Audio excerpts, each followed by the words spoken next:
машин сууж явж байгаа. Ингээд өөрсөндөө амар том утсан машин сууж. Хайр одоо ямар юм бэ? Юу ч юм. Степен нөх. Хайр одоо NBA тоглолт мөрөөдлөө үзүүлээд явж байна.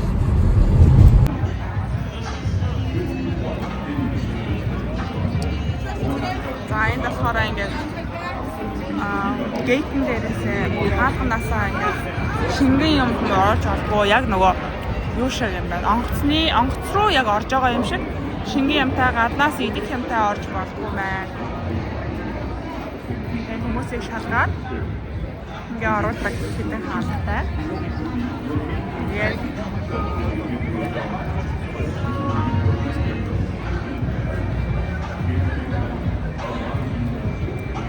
нэг шинэ арена гэсэн. Энд өнөөдөр Clippers тоглоно гэсэн.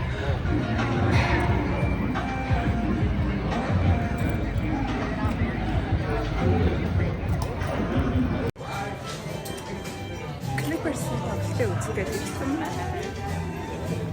Энд нөгөө merch-ийн залтын очилж байгаа. Бараг 30 минут очилж байгаа очилтэй.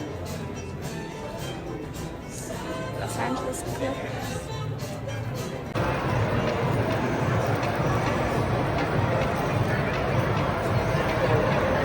Сан Clippers-ийн тоглолт болж байгаа. Газар. Энэ нөгөө ид ч одоо бэлтгэлээ хийж байгаа мэн. Окей, харцгаая. Ай, 56 байна уу?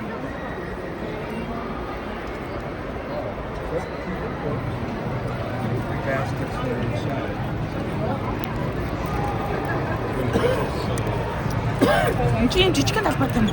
Яг бэлтгэлийнх нь.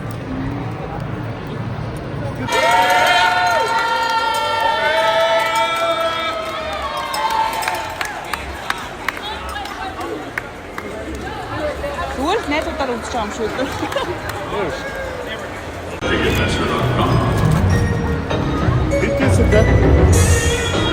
James Harden night is coming up April 4th. Get your tickets for our game against the Mavs. Be among the first 10,000 fans in attendance. This for a limited edition Martin Bubblehead presented by.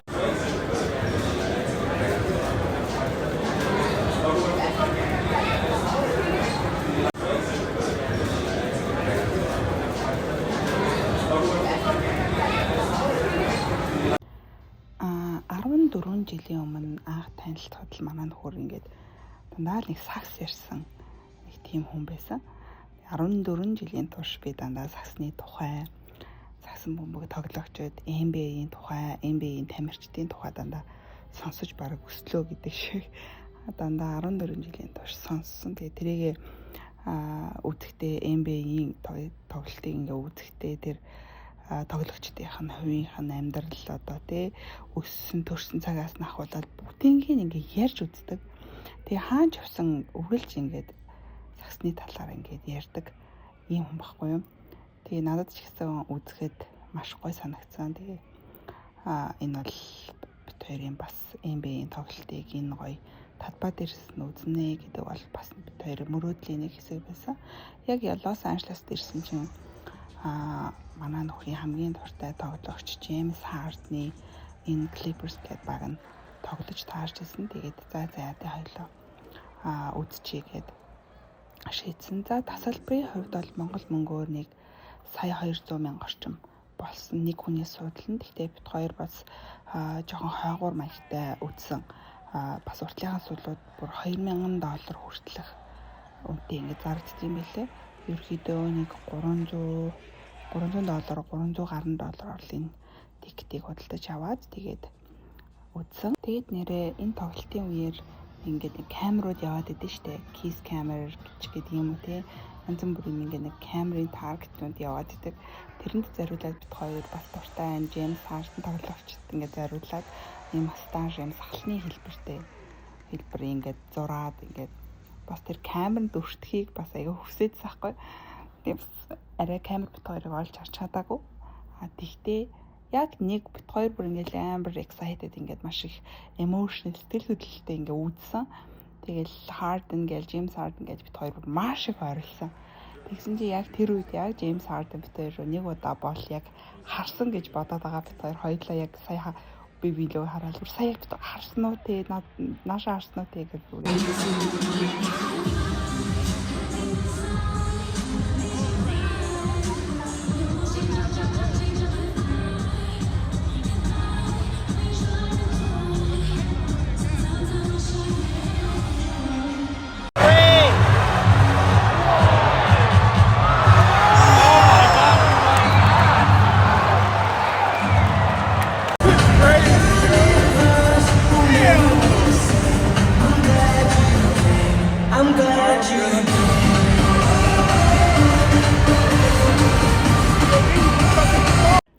За тэгэл тоглолт дуусаад манай нөхөр бол маш сэтгэл хангалуун байсан. Би бол яг нэг илүү их бичлэг хийж авч үлдэхийг хүсээл тэгэл тоглолтын дандаа бичлэг хийгээл энэ гоё заал танхимыг дандаа ингээл зургатаар л хардаг байсан. Яг ингээд хажууд нь очиж үзэж байгааг болохоор бүр маш гоё санагдал. Үнэхээр эрт хүч бол эндээс авсан. Тоглолт дуусаад ингээд зөндөө олон ингээл буцаал гараал те би бинтэг аймаг гоны харсан харцал. Тэгэл энэ өдөр дуусандаа ямар ч гэсэн Лос Анжелест ирснийх бит хоёр нөгөө амьдрал судлах яг гол зорилгоо бол мартаагүй байгаа. Явсаар судалсаар хүмүүс яаж амьдардгийг харсаар байгаа. Бас энд таарж байгаа монгол хүмүүсээс бас асуугаад ингэ явж байгаа.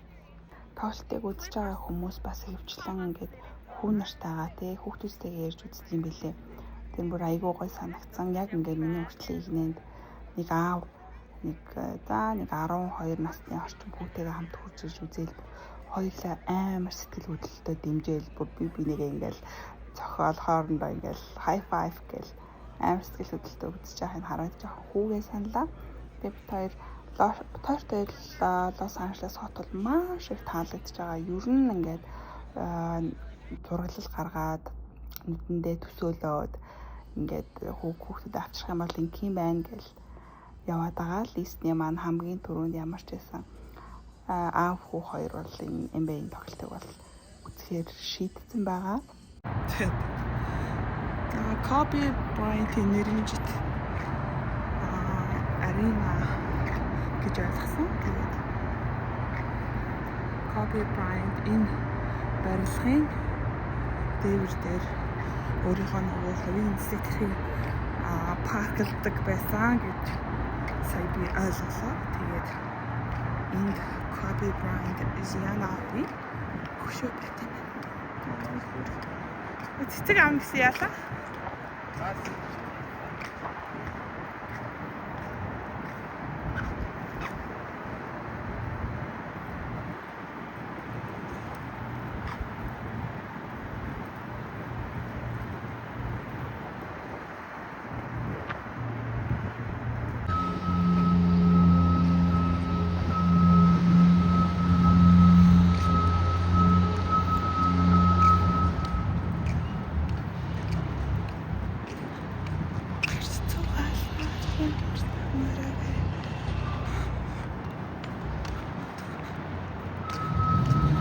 Химбэ. Тэнгуй байна.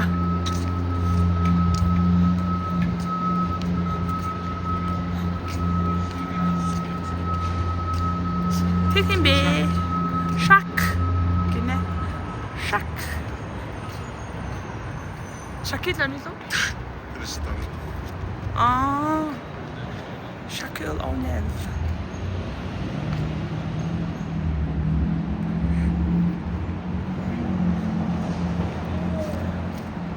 За энэ тоглолтыг л үзмээр байгаа юм да. Одоо энэ тоглолтыг л үзчих болох гээд байна.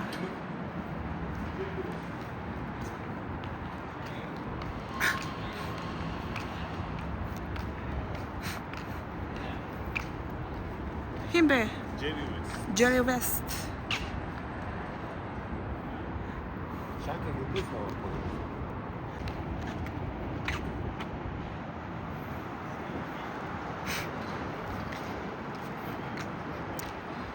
Kobe Bryant нисэх тэрээрээ энэ байшингийн дээвэр дээр л буудаг гэдээсэн гээд байгаа юм да.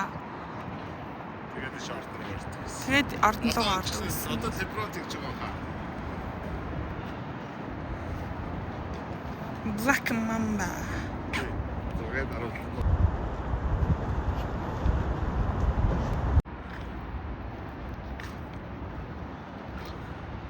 Magic Johnson.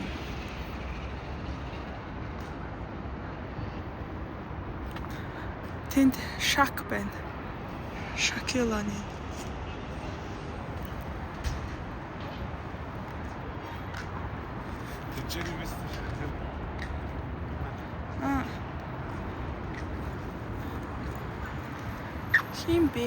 Хин бэ?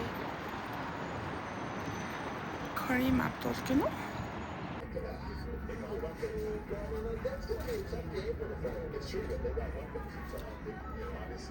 Манай дэлгүүр дээр Архан Молын Nike Town дээр эндээс бараа очиж байгаа шүү. Яг Kobe Bryant-ийн хөшөөтэй одоо нөгөө Kobe Bryant-ийн нэрэмжит арена дотор байдаг юм дэлгүүр байгаа.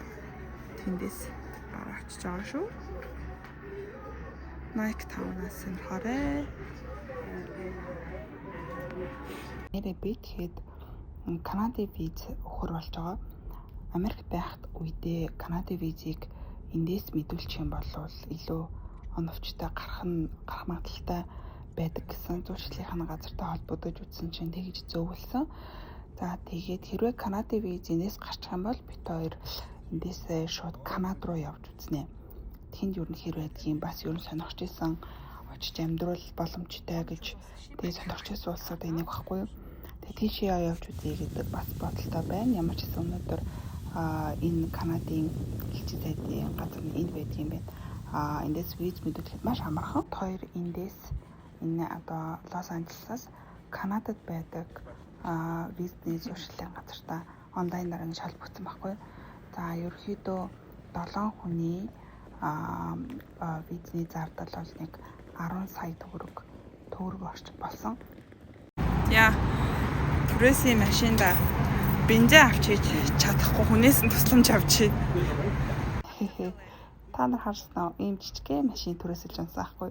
Тэгээ эндээ бит хоёр бүр багтдаггүй дэшээ таазанд нь тулаад хойшоо бас ингэж жоох явуулахад зай муутай. Тэгээ түрээсийн машинээр нь солиё гэж бодож байгаа. За энэ Америкт ч болохоор дандаа бензиний шатхуунаа өөрсдөө түрээд юм бэлээ.